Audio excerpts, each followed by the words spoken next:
Need to export Windows event logs using PowerShell? In this quick guide, I'll show you how to do it step by step. Let's get started.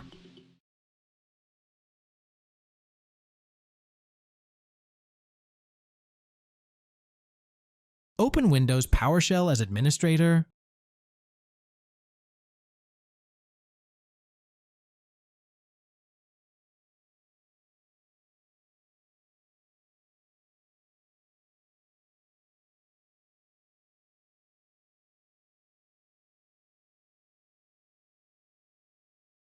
Exporting the system log directly to a .csv file.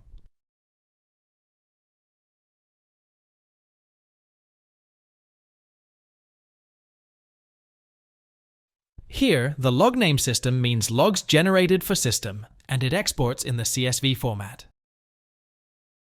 If you want logs from the last 24 hours in .csv format,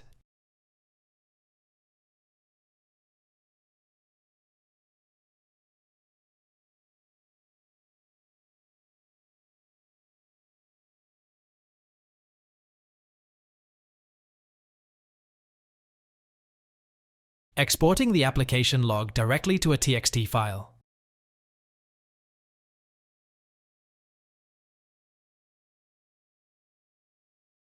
Here, log name application specifies the logs generated for applications. The output is saved as plain text file.